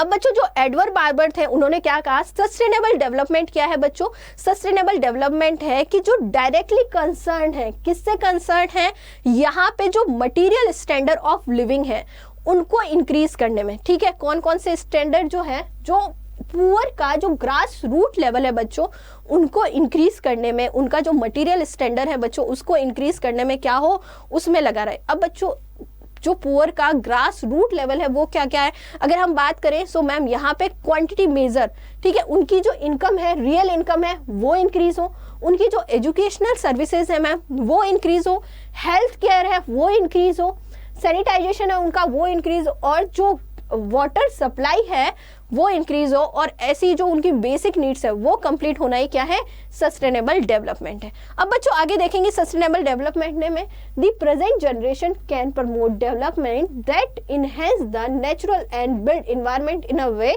That are compatible with conservation and natural assets,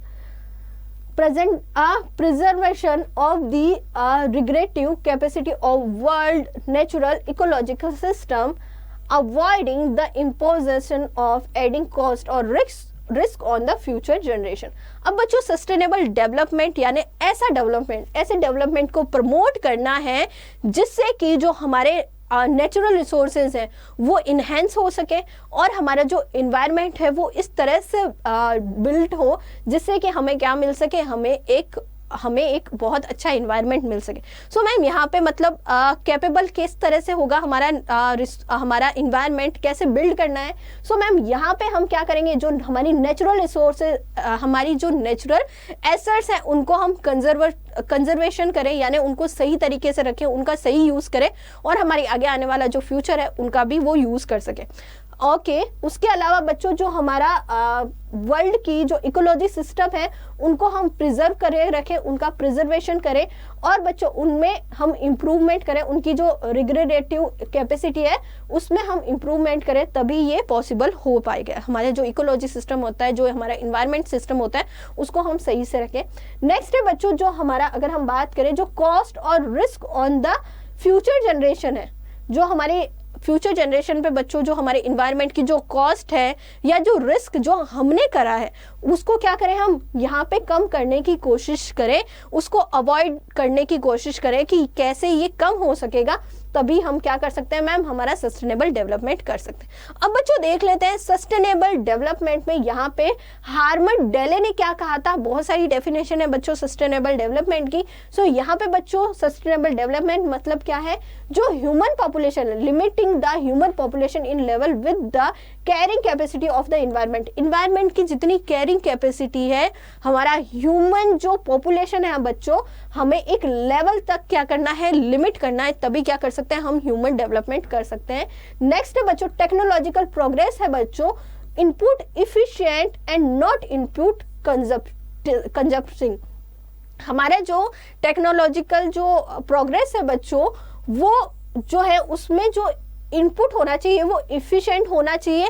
ऐसा input ना हो कि भाई वो उससे consumption बहुत ज़्यादा हो रहा है। यानी जो टेक्नोलॉजी है बच्चों, ऐसा नहीं कि हमारे पूरे जो रिसोर्सेज हैं उन्हीं का यूज़ करके उनको ख़त्म करके ही वो टेक्नोलॉजी बनेगी। सो ऐसी नहीं होनी चाहिए हमारी टेक्नोलॉजी। इफिशिएंट जो इनपुट है वही यहाँ पे ऑब्जर्व करें। नेक्स्ट है बच्चों जो renewable resources should be extracted on the sustainable basis. जो हमारे रिन्यूएबल रिसोर्सेज है बच्चों, उनको भी हमें यूज करना चाहिए, उनको हमें एक्सट्रैक्ट करना चाहिए सस्टेनेबल बेसिस पे। जितनी ज़रूरत है उतना ही यूज़ करो, अगर ज़रूरत से कम भी यूज़ करोगे तो कोई फ़र्क नहीं पड़ेगा, पर हमें ज़्यादा यूज़ नहीं करना। Rate of extraction should not exceed rate of regeneration. तो बच्चों हमें इस तरह से हमारे जो रिसोर्सेज हैं बच्चों, हमें ऐसे एक्सट्रैक्ट नहीं करने या ऐसे यूज़ नहीं करने जो कि हमारा रीडिग्रेडेशन जो लेवल है बच्चों उससे ज़्यादा, जो ऑब्जर्वेशन कैपेसिटी है उससे ज़्यादा यहाँ पे बच्चों हमें उस रेट से ज़्यादा हमें क्या नहीं करना चाहिए, हमें एक्सट्रैक्ट नहीं करने चाहिए हमारे रिसोर्सेज। नेक्स्ट है बच्चों for non-renewable resources rate of depletion should not exceed the rate of creation of renewable substitute and inefficiency arising from pollution should be corrected। अब बच्चों जो हमारा नॉन रिन्यूएबल रिसोर्सेज है बच्चों, उससे क्या हो रहा है, ओजोन डेप्लीशन हो रहा है, हमारा ग्लोबल वार्मिंग हो रहा है। अब बच्चों उनको हमें चेंज करके, ठीक है, हमें जो हमारे नॉन रिन्यूएबल रिसोर्सेज हैं उनका हमें यूज़ बहुत कम करना चाहिए और जो हमारे यहाँ पे रिन्यूएबल रिसोर्सेज हैं उनको हमें क्रिएट करना चाहिए और उनका यूज़ करना चाहिए। और ऐसे जो रिन्यूएबल रिसोर्सेज हैं उनको क्रिएट करना चाहिए जिससे जो हमारे इन्वायरमेंट के लिए हो, क्या हो, इको फ्रेंडली हो। नेक्स्ट है बच्चों insufficiency arising from pollution should be corrected. अब बच्चों जो हमने जो पॉल्यूशन किया है, वाटर पॉल्यूशन किया है, एयर पॉल्यूशन किया है, उनको भी हमें यहाँ पे क्या करना चाहिए, उनको भी ठीक करने की कोशिश करनी चाहिए। ये जो थी बच्चों यहाँ पे ये जो चीज़ें बताई है, ये हार्मन डेले ने बताई है कि अगर ये सारी चीज़ें अचीव हो गई तो हम क्या कर सकते हैं, सस्टेनेबल डेवलपमेंट कर सकते हैं। नेक्स्ट है बच्चों सस्टेनेबल डेवलपमेंट गोल्स के बारे में समझ लेते हैं। सो बच्चों जो UN कॉन्फ्रेंस हुई थी उसमें 2015 में 17 सस्टेनेबल डेवलपमेंट गोल थे वो डिसाइड हुए थे और इनका अचीव करने का जो टारगेट है बच्चों 2030 है। 2030 तक ये सारे जो 17 गोल्स हैं आपको दिख रहे होंगे बच्चों, जैसे no poverty, zero hunger, good health and well being, quality education, gender equality, affordable and clean energy, decent work and economic growth, और ये सारे जो है बच्चों 17 गोल्स हैं जिनको कि हम सबको कब करना है बच्चों, हमें 2030 तक इन सबको अचीव करना है। अगर हम इन सबको अचीव कर लेंगे तो हम एक सस्टेनेबल डेवलपमेंट कर सकते हैं। नेक्स्ट देखते हैं बच्चों स्ट्रेटजीज क्या क्या हमें अडॉप्ट करनी चाहिए। अगर हम सस्टेनेबल डेवलपमेंट कर रहे हैं तो हमें क्या स्ट्रेटजीज रखनी चाहिए जिससे कि सस्टेनेबल डेवलपमेंट हो।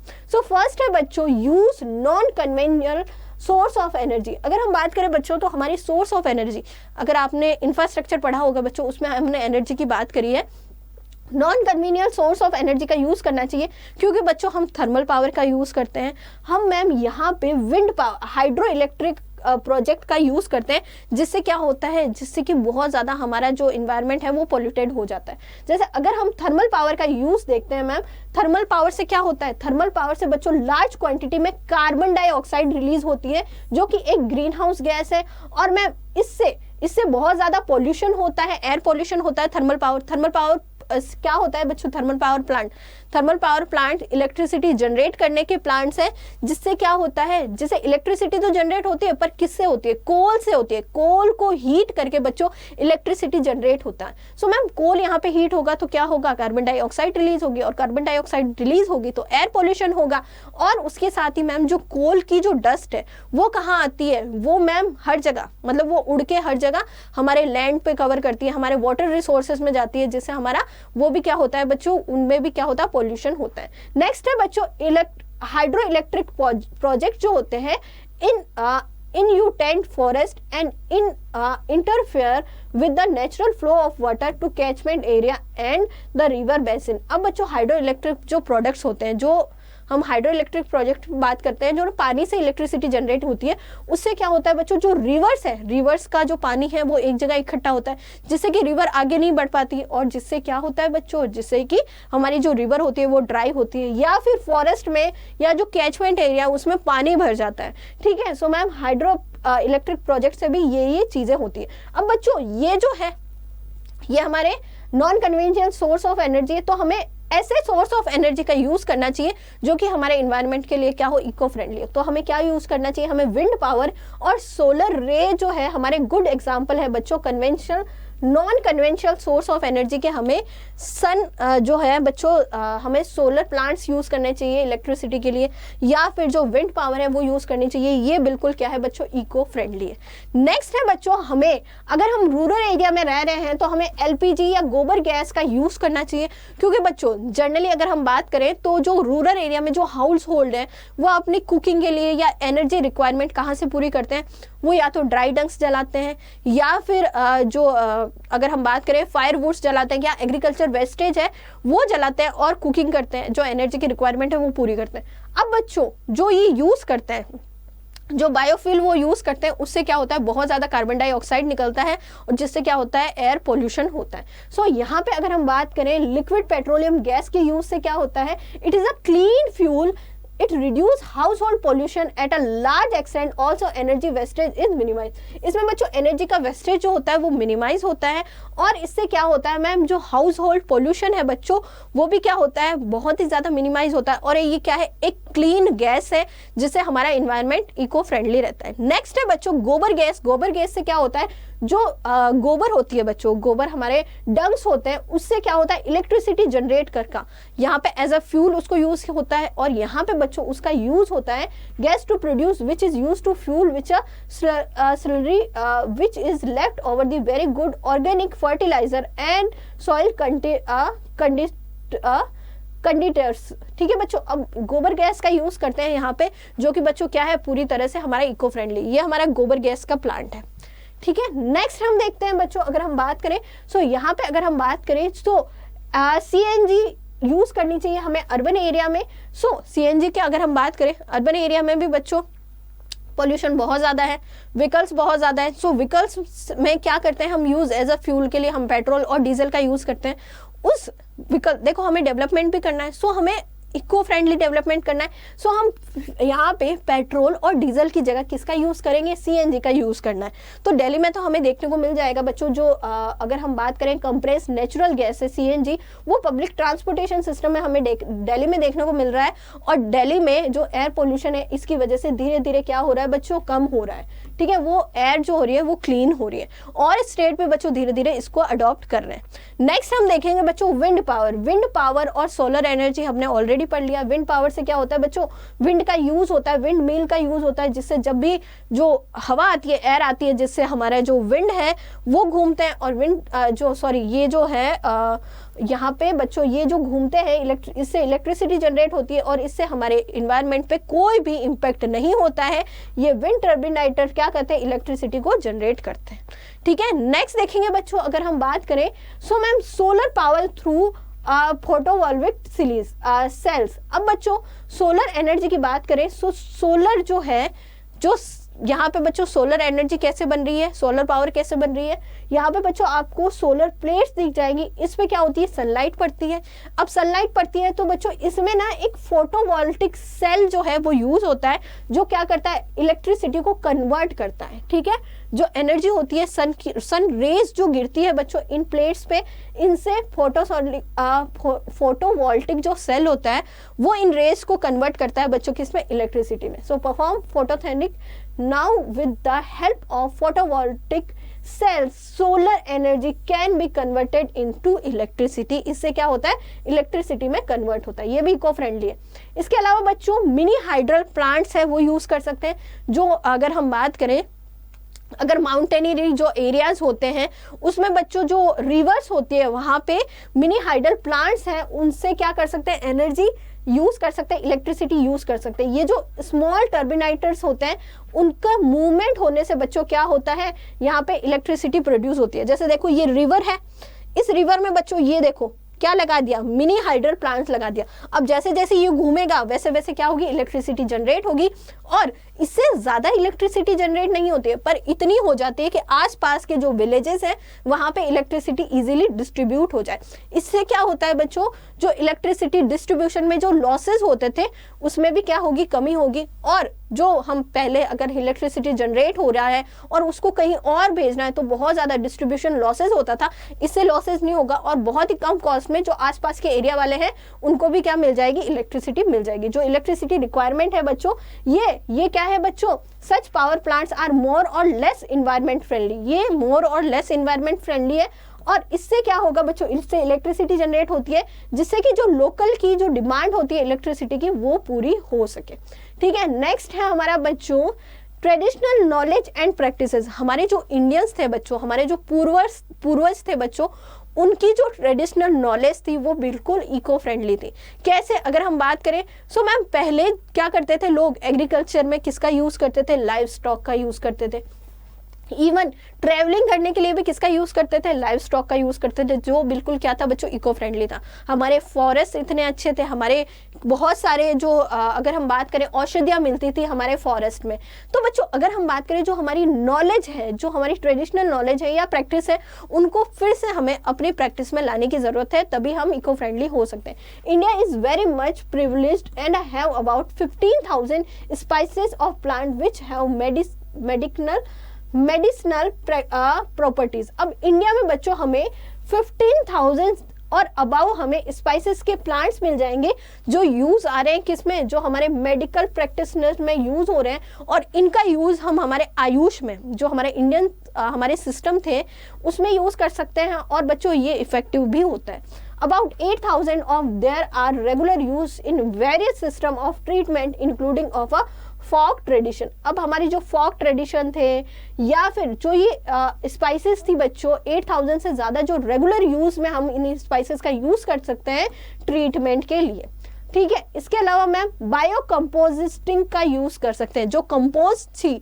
जो हम केमिकल कंपोस्ट का यूज कर रहे थे, जब हमारा ग्रीन रिवोल्यूशन आया था बच्चों, जिसमें हमें बहुत ज़्यादा क्या करना था, हमें हमें एग्रीकल्चर पे डिपेंडेंट होना था, इंडिपेंडेंट होना था, सॉरी, हम जो बहुत ज़्यादा दूसरों पे डिपेंड हो रखे थे एग्रीकल्चर से, उससे हमें ग्रीन रिवोल्यूशन से हमें क्या करना था, हम एग्रीकल्चर पे इंडिपेंडेंट होना चाहते थे। सो हमने ग्रीन रिवोल्यूशन लाए। ग्रीन रिवोल्यूशन में बच्चों हम HYV बीजों का तो यूज़ कर रहे थे, पर मैम वो HYV जो सीड्स थे उससे क्या हो रहा था, उसमें बहुत ज़्यादा केमिकल यूज़ हो रहा था, और मैम जो फर्टिलाइजर था वो भी बहुत केमिकल पॉल्यूटेड था, जिससे क्या हो रहा था, हमारा जो सॉइल था उसकी जो कैपेसिटी थी बच्चों वो भी खराब हुई, और उस सॉइल से जो हमारे वाटर रिसोर्सेज हैं वो भी क्या हुए, पॉल्यूटेड हुए।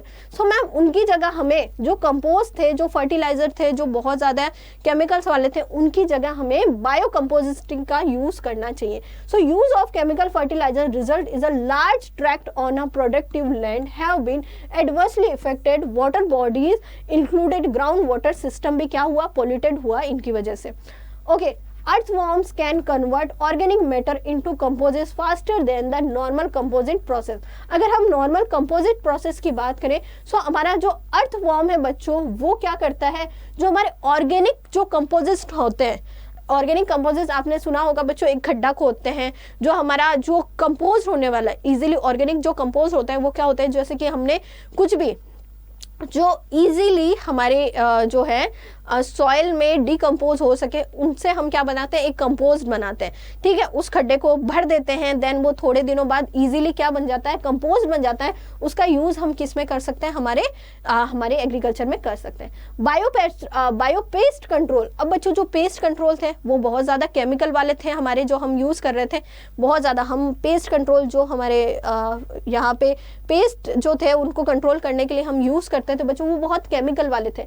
अब उसकी जगह बच्चों उनसे यूज़ करने से हमारा फूड क्या था, बहुत ज़्यादा पॉल्यूटेड हो रहा था, हमारी सॉइल पॉल्यूटेड हो रही थी, वाटर जो था बच्चों वो कंटेमिनेट हो रहा था, ठीक है। इसके अलावा मैम हम पे भी क्या हो रहा था, इन्वर्स इम्पैक्ट पड़ रहा था, क्योंकि बच्चों सिंपल सी बात है, एग्रीकल्चर में क्रॉप में यूज़ होता है पेस्ट कंट्रोल।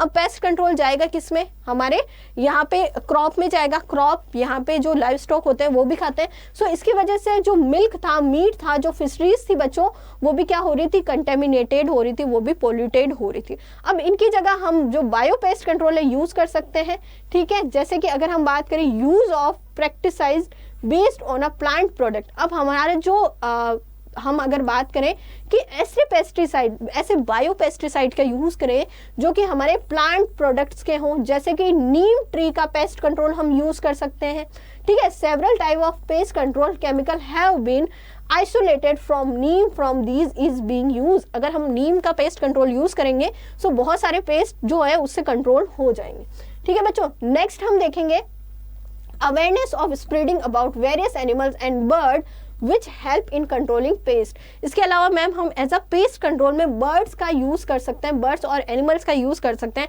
जैसे आपने देखा होगा बच्चों, जो एग्रीकल्चर लैंड होते हैं उसमें जब कल्टीवेशन होता है, सो बहुत सारे छोटे छोटे से कीड़े निकलते हैं, बहुत सारे पेस्ट निकलते हैं। सो वहाँ पे अगर बर्ड्स होंगे तो वो इजीली उनको क्या कर सकते हैं, उसी टाइम खा सकती है। So large varieties of bird and example all and peacocks prey upon the vermin and pest. अब बच्चों यहाँ पे जो बर्ड्स होते हैं बच्चों, जैसे ओवल एंड पिकॉक्स है, वो क्या करते हैं, जैसे कल्टीवेशन होता है तो वो क्या करता है, देखो ऐसे ऐसे क्या करते हैं, वो क्या करते हैं, पेस्ट को खा जाते हैं, ठीक है। They are allowed to travel around the agriculture areas, they can clear large variety of pest include insect. और इससे क्या होता है बच्चों, जो लार्ज वैरायटी ऑफ पेस्ट है वो क्या हो गए, वो खत्म हो जाएंगे। सो मैम आज के सेशन में हमने समझा है कि सस्टेनेबल डेवलपमेंट क्या है, सस्टेनेबल डेवलपमेंट के लिए हमें कौन कौन सी यहाँ पे स्ट्रेटजीज फॉलो करनी चाहिए। हमने इन्वायरमेंट के बारे में पढ़ा, इंडियन जो स्टेटस है इन्वायरमेंट का वो क्या है, और जो ह्यूमन डेवलपमेंट है उससे एनवायरनमेंट पे क्या इम्पैक्ट पड़ा ये हमने देखा। उसके अलावा हमने ओजोन डिप्लीशन और मैम ग्लोबल वार्मिंग के बारे में भी समझा है। आई होप सो कि बच्चों आपको समझ में आया होगा। और बच्चों ये बहुत ज़रूरी है, सस्टेनेबल डेवलपमेंट करना बहुत ज़रूरी है। जैसे कि अगर अभी हमने देखा था, हमें यहाँ पे बच्चों डेवलपमेंट करने के लिए हमें यहाँ पे दूसरों पे डिपेंड होना ही पड़ेगा, और ऐसा डेवलपमेंट हमें नहीं करना है जिससे कि हमें हमारा इन्वायरमेंट को हार्म हो, क्योंकि अल्टीमेटली फिर से हार्म किसको होगा, हम ह्यूमन बींग्स को ही होगा। आई होप सो बच्चों कि आज का लेक्चर आपको समझ में आया होगा। Thank you.